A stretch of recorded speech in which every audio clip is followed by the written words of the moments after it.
और एप्लीकेशन में जो दिख रहा है डिसीजन उसके बेसिस पे होता है, हवाबाजी में थोड़ी हो जाएगा, इंटेंशंस पे भी नहीं होता, रियलिटी पे एडमिशन होता है भाई, पोटेंशियल पे, एविडेंस पे। पर एडमिशन कमिटी ने तुम्हारा पिंटरेस्ट बोर्ड नहीं देखा ना यार, उन्होंने एप्लीकेशन देखी है। सबसे पहले तो मुझे एक बात बताओ, जब भी किसी बच्चे का एडमिशन नहीं होता तो उसका पहला डायलॉग क्या होता है?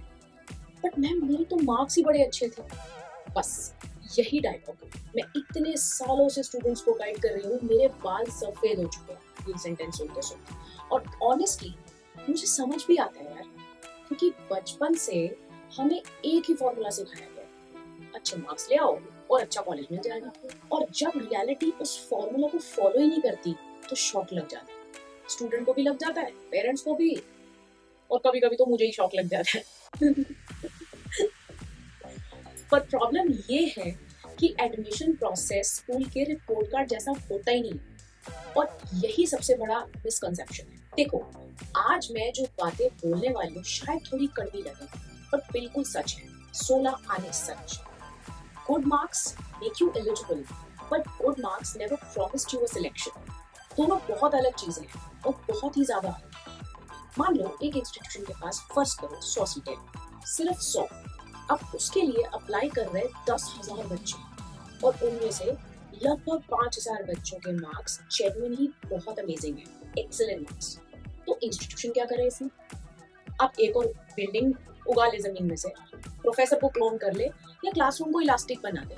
नहीं ना, तो प्रैक्टिकली पॉसिबल नहीं है। सीट्स उतनी ही रहेगी। इसीलिए पहले रियलिटी समझो।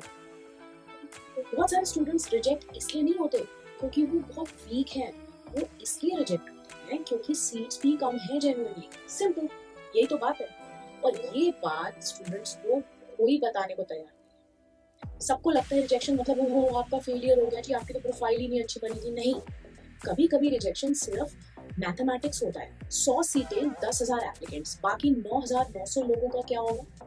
उनमें से बहुत सारे टैलेंटेड होंगे, बहुत सारे हार्ड वर्किंग भी होंगे, बहुत सारे डिजर्विंग भी होंगे, फिर भी रिजेक्ट हो जाएंगे, क्योंकि एडमिशन प्रोसेस मोटिवेशनल कोड नहीं होता भाई।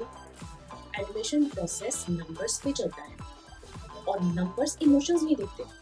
अब यहाँ स्टूडेंट्स एक और मिस्टेक, वो कंपेयर करना शुरू कर देते हैं, मैम उसके मार्क्स तो मेरे से बहुत कम थे, मैम वो तो क्लास में एक एवरेज ही बच्चा था, मैम उसका कैसे हो गया?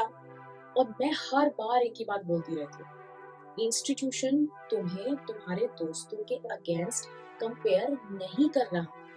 इंस्टीट्यूशन ये देख रहा है कि उसको किस टाइप का बच्चा चाहिए, कौन सा एस्पिरेंट उसके लिए ज्यादा मैच होता है, और ये डिफरेंस बहुत बड़ा है। बहुत बार स्टूडेंट्स एडमिशंस को एग्जाम समझ लेते हैं, जिसने ज्यादा नंबर लाए वही जीत गया। रियलिटी क्या है? रियलिटी ये है कि एडमिशंस एग्जाम नहीं है, एडमिशंस सिलेक्शन है, और सिलेक्शन में मार्क्स सिर्फ एक फैक्टर होते हैं, बाकी 10 और चीजें एनालाइज करेंगे वो। बस एक सेक्शन होता है वो मार्क्स। मान लो तुम एक इंस्टीट्यूशन, तुम मार्क्स बनाना चाहोगे और मार्कशीट की कलेक्शन करोगे। क्लास में तुम्हें लीडर्स चाहिए, रिसर्चर्स चाहिए, क्रिएटिव लोग चाहिए, प्रॉब्लम सॉल्वर्स चाहिए, अच्छे कम्युनिकेटर्स चाहिए, डिफरेंट बैकग्राउंड के स्टूडेंट्स चाहिए, ऐसे लोग चाहिए जो क्लासरूम डिस्कशन इंटरेस्टिंग बना सके। इंस्टीट्यूशन इंसान सिलेक्ट करता है भाई, पीडीएफ फाइल नहीं लेता वो। और कई स्टूडेंट्स यही मिस कर देते हैं। 3 साल मार्क्स इंप्रूव करने में ही लगे, 3 साल निकाल दिए, 3 दिन खुद को डेवलप करने में। अरे हम तो डेवलप करेंगे, आज ये स्कोर बना लेते हैं, ये प्रोफाइल बना लेते हैं, यहाँ इंटर्नशिप, फिर बोलते हैं एडमिशन क्यों नहीं हुआ। अब थोड़ा जेटसी की रियलिटी चेक करते हैं। स्टूडेंट रिजल्ट के बाद मैंने तो यार मैनिफेस्टेशन करी थी, मैंने यार विजन बोर्ड भी बना लिया था, बड़ी पॉजिटिव एफर्मेशन बोली थी यार मैंने, और मैंने मोटिवेशनल रील्स भी सेव करी होंगी। बेटा सब ठीक है, पर एडमिशन कमिटी ने तुम्हारा पिंटरेस्ट बोर्ड नहीं देखा ना यार, उन्होंने एप्लीकेशन देखी है, और एप्लीकेशन में जो दिख रहा है डिसीजन उसके बेसिस पे होता है, हवाबाजी में थोड़ी हो जाएगा, इंटेंशंस पे भी नहीं होगा, रियलिटी पे एडमिशन होता है भाई, पोटेंशियल पे, एविडेंस पे। और इसीलिए कभी कभी 95% वाला जो बच्चा रिजेक्ट हो जाता है और 85 वाले परसेंट वाला बच्चा सिलेक्ट हो जाता है। क्यों? क्योंकि एडमिशन कमेटी ने ये नहीं पूछा हु स्कोर्ड द हाईएस्ट, वो पूछ रहा है who brings the most value to my institution and later on in the job. और मेरे एक्सपीरियंस में यही वो क्वेश्चन है जिसका ज्यादातर आंसर स्टूडेंट्स कभी भी प्रिपेयर नहीं करके जाते। इसीलिए दिखाओ पे मत जाओ और अपनी अकल लगाओ। और ये वीडियो उस इंसान को शेयर करो जो दिन से रात तक पागल की तरह पढ़ ही रहा है, सिर्फ पढ़ ही जा रहा है और कुछ नहीं कर रहा।